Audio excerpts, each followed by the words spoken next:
প্রিয় দর্শক বন্ধুরা, রিভুর পাঠশালায় স্বাগত। আশা করি তোমরা সবাই ভালো আছো।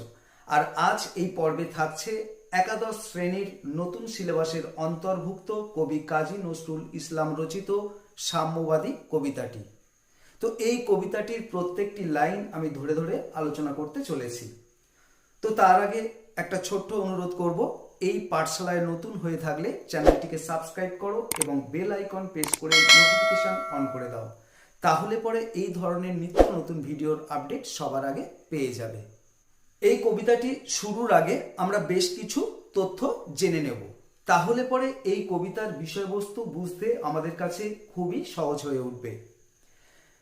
সাম্যবাদী কবিতাটি প্রথম প্রকাশিত হয়েছিল 1332 বঙ্গাব্দের 1 পৌষ, অর্থাৎ 1925 খ্রিস্টাব্দের 25 ডিসেম্বর। তো এই কবিতার সঙ্গে সংযুক্ত হয়েছিল সাম্য, ঈশ্বর, নারী, বারাঙ্গনা, চোর, ডাকাত, রাজা, প্রজা, কুলি মজুরের মতো 11টি কবিতা।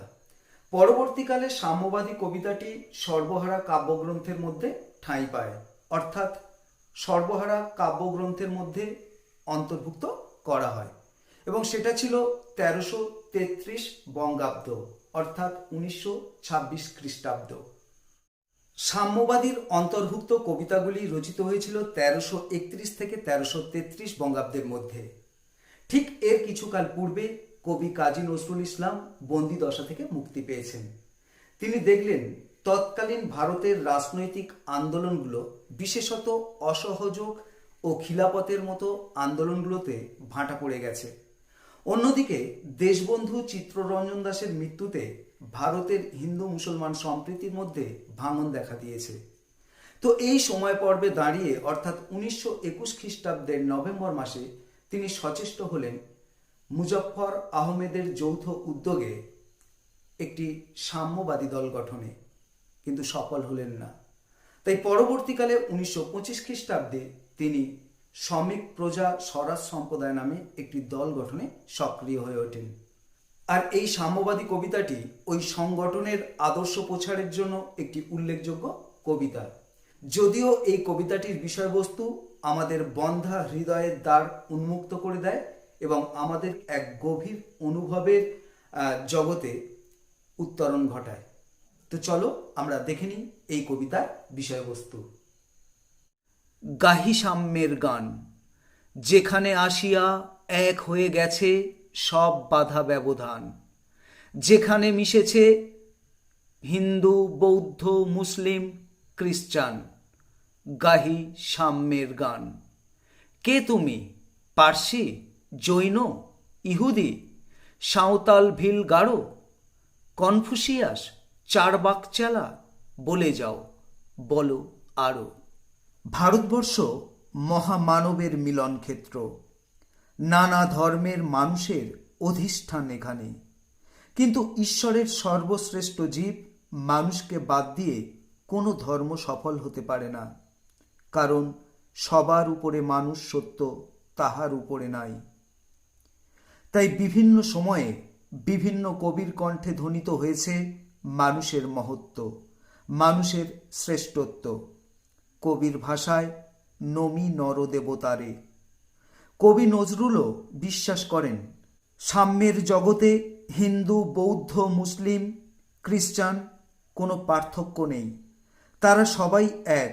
শুধু তাই নয়, জরাথুস্ট্রপন্থী, পার্সি, মহাবীরপন্থী, জৈন, ইব্রীয় সম্প্রদায়ভুক্ত ইহুদি, এমনকি সাঁওতাল, ভিল, গারোর মতো আদিবাসী জনজাতিও এক্ষেত্রে অচ্যুত নয়।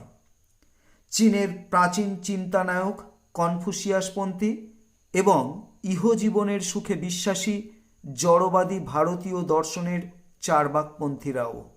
বলে যাও, বলো আরো, অর্থাৎ আরও যদি থেকে থাকে তারাও সবাই এক।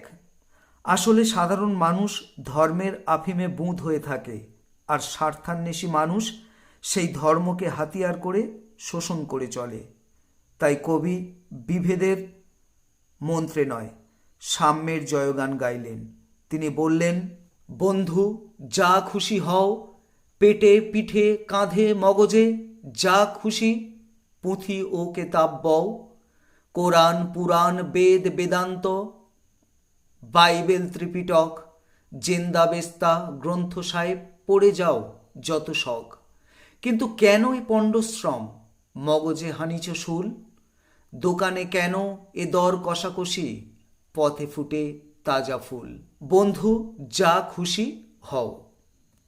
অর্থাৎ ধর্ম যাই হোক না কেন, কোরআন পুরাণ প্রাচীন শাস্ত্র বেদ বেদান্ত অর্থাৎ উপনিষদ, বাইবেল ত্রিপিটক পার্সি ধর্মগ্রন্থ জেন্তাবেস্তা এমনকি গ্রন্থ সাহেব ইত্যাদি পবিত্র ধর্মগ্রন্থ যার যত খুশি পড়ে গেলেও সাম্যবাদের মিলন তীর্থে সমবেত হতে কোনো বাধা নেই। তাই কবির প্রশ্ন, কেন এ পণ্ডশ্রম?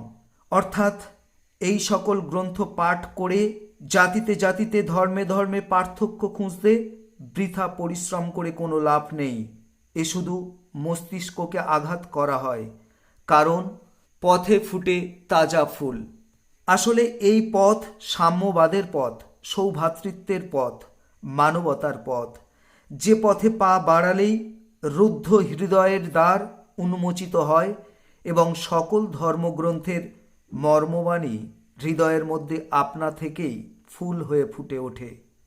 তাই দোকান অর্থাৎ ধর্মীয় পীঠস্থানে দাঁড়িয়ে আপন আপন ধর্মের শ্রেষ্ঠত্ব ও মহত্ব নিয়ে দর কষাকষি তথা তর্কাতর্কি বৃথা। কারণ সমস্ত ধর্মশাস্ত্রের মূল ভাব অনুভবের ভিতরেই নিহিত। তাছাড়া কোনো ধর্মগ্রন্থই মানুষকে ঘৃণা করার কথা বলে না।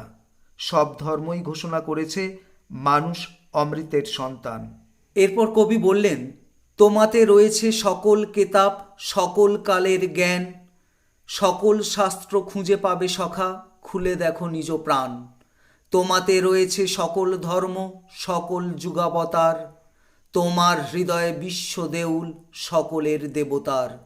কেন খুঁজে ফেরো দেবতা ঠাকুর মৃত পুঁথি কঙ্কালে, হাসিছেন তিনি অমৃত হিয়ার নিভৃত অন্তরালে। এখানে কবি আহ্বান করেছেন আপন আপন প্রাণের গভীরে তাকানোর জন্য। তিনি নিশ্চিত সেখানেই রয়েছে সকল শাস্ত্রের সকল জ্ঞানের সার, অনন্ত ভালোবাসা। তার বিশ্বাস মানুষের মধ্যেই রয়েছে সকল ধর্ম সকল যুগাবতার অর্থাৎ যুগের মধ্যে অবতীর্ণ মহাপুরুষেরা। মানুষের হৃদয়ই বিশ্বের সমস্ত মানুষের সবচেয়ে বড় দেউল তথা দেবালয়।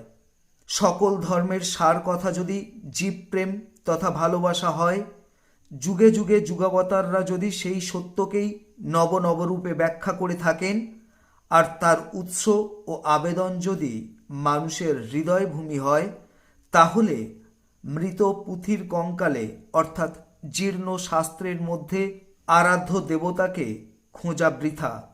কারণ দেবতা কোথাও যদি থেকে থাকেন, তা মানুষের অমৃত হৃদয়ের মধ্যে। হাসিছেন তিনি অমৃত হিয়ার নিভৃত অন্তরালে। বন্ধু বলিনি ঝুট, এইখানে এসে লুটাইয়া পড়ে সকল রাজমুকুট। আর একথা মিথ্যা নয়, মানুষের হৃদয় দেবতার বাসস্থান বলেই সকল রাজমুকুট তার কাছে নত হয়ে যায়। অর্থাৎ হৃদয়ের আহ্বানে রাজা মহারাজাও তাদের অহং ভুলে নতি স্বীকার করে।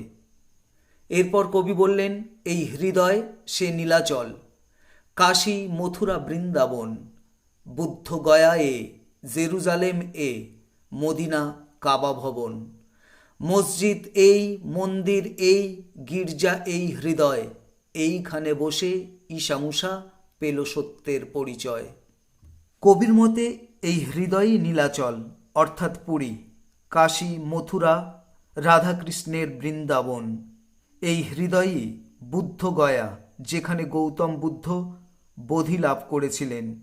এই হৃদয়ই যীশুখ্রিস্টের জেরুজালেম, ইসলাম ধর্মাবলম্বী মানুষের কাছে পবিত্র মদিনা ও কাবা ভবন। শুধু তাই নয়, এই হৃদয় হিন্দুর মন্দির, মুসলমানের মসজিদ এবং খ্রিস্টানের গির্জা। এই হৃদয়ের মধ্যে সমাহিত হয়ে নবী ঈসা ও মুসা সত্যকে উপলব্ধি করেছেন। এরপর কবি বললেন, এই রণভূমে বাঁশির কিশোর গাহিলেন মহাগীতা, এই মাঠে হলো মেষের রাখাল নবীরা খোদার মিতা। এই হৃদয়ের ধ্যান গুহা মাঝে বসিয়া সাক্ষ্যমুনি, ত্যাজিল রাজ্য মানবের মহাবেদনার ডাক শুনি। এই কন্দরে আরব দুলাল শুনিতেন আহ্বান, এইখানে বসি গাহিলেন তিনি কোরআনের সামগান। এই হৃদয়ে সেই রণভূমি যেখানে দাঁড়িয়ে বাঁশির কিশোর অর্থাৎ শ্রীকৃষ্ণ মহাগীতা উচ্চারণ করেছিলেন। এখানে মহাগীতা বলতে কুরুক্ষেত্রের যুদ্ধে শ্রীকৃষ্ণ অর্জুনকে যেসব উপদেশ দান করেছিলেন তাকে বোঝানো হয়েছে। এই হৃদয় সেই চারণভূমি তথা প্রান্তর যেখানে মেষের রাখাল অর্থাৎ যীশুখ্রিস্ট এবং অন্যান্য ঈশ্বর প্রেরিত দূত তথা নবীরা খোদার মিতা অর্থাৎ ঈশ্বরের বন্ধু হয়ে উঠেছিলেন। এখানে যীশুখ্রিস্টকে মেষের রাখাল বলা হয়েছে, তার কারণ তার পিতা ছিলেন একজন মেষ পালক। শুধু তাই নয়, মানুষের দুঃখে কাতর হয়েই শাক্যমুনি অর্থাৎ ভগবান বুদ্ধ রাজ্যপাট ত্যাগ করে মানবের মুক্তি সাধনায় নিয়োজিত হয়েছিলেন হৃদয়ের এই ধ্যান গুহায়। আসলে মানুষের হৃদয় মন্দিরের চাইতে পবিত্র তীর্থস্থান পৃথিবীতে আর কোথাও নেই। এই হৃদয়কে আশ্রয় করেই মহানবী হজরত মোহাম্মদ ঈশ্বরের আহ্বান শুনতে পেয়েছিলেন, লাভ করেছিলেন তাঁর প্রেরিত বাণী তথা নির্দেশ। শুধু তাই নয়, এখানে বসেই তিনি গাইলেন কোরআনের সামগান অর্থাৎ কোরআনে যে সাম্য, মৈত্রী ও সৌভ্রাতৃত্ব বোধের কথা বলা হয়েছে সেই ভালোবাসার বাণী তিনি মানব সমাজে প্রচার করলেন। কবির মতে ধর্ম স্বাস্থ্য নির্ভর নয়, হৃদয় নির্ভর। পৃথিবীর সমস্ত ধর্মগুরুরা হৃদয় মন্থন করেই ধর্মের সত্যকে আবিষ্কার করেছেন। তাই হৃদয়ই সমস্ত ধর্মের উৎস, দেবতার বাসস্থান। হৃদয় সকলকে মেলায়। মানুষের যাবতীয় বাহ্য পার্থক্য, তা সে ধর্মের হোক, বর্ণের হোক, ভাষার হোক অথবা ভৌগোলিকতার হোক, সব কিছুকেই দূরে সরিয়ে দিয়ে একের সঙ্গে অপরকে অভিন্ন করে তোলে এই হৃদয়। সেই জন্যই কবি সঙ্গত সিদ্ধান্তে আসেন, মিথ্যা শুনিনি ভাই, এই হৃদয়ের চেয়ে বড় কোনো মন্দির কাবা নাই। বন্ধুরা, আজকের আমার এই আলোচনা তোমাদের কেমন লাগলো কমেন্ট করে জানিও, ভালো লাগলে লাইক করে দিও, আর এই ভিডিওটিকে শেয়ার করে দিয়ে বন্ধুদের দেখার সুযোগ করে দিও। তো আজ এই পর্যন্ত, আবার দেখা হবে আগামী পর্বে সম্পূর্ণ একটি নতুন বিষয়ের সঙ্গে। প্রত্যেকে ভালো থেকো, সুস্থ থেকো।